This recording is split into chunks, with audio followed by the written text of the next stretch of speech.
pakinggan ang katotohanan. Mas gusto nilang makinig dun sa hindi sure kung totoo. At babalik sila sa mga aral na gawa-gawa lang ng tao. So sa halip na Bible, ngunit ikaw, maging mapagpigil ka sa lahat ng oras. Magtiis ka sa mga paghihirap. Mga kapatid, ang pagsunod sa Panginoon ay hindi madali. Meron kang sakripisyo. Si Jesus mismo nagsabi, ang gustong sumunod sa akin, limutin niya ang kanyang sarili, pasalin ang kanyang cross, at sumunod sa akin araw-araw. Talagang hindi madali ang pagsunod sa Panginoon. Pero hindi ko kayo dinidiscourage. Eh kung sabi nga ni Pedro, kung mismo ng ating Panginoon ay naghirap, masunod tayo na naging tagasunod.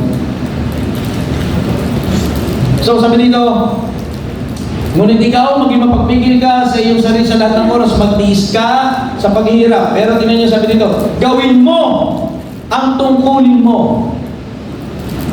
Duty, sorry po sa salita, pero duty ng Kristiyano na ituro at ibahagi ang gospel sa iba.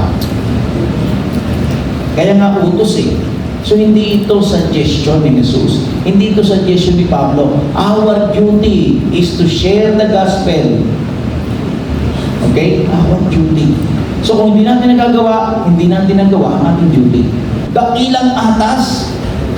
Okay? So sabi dito ni Pablo sa version dito, gawin mo ang tungkulin mo bilang tagapangaral ng magandang balita at tuparin mo ang mga tungkulin mo bilang lingkod ng Diyos.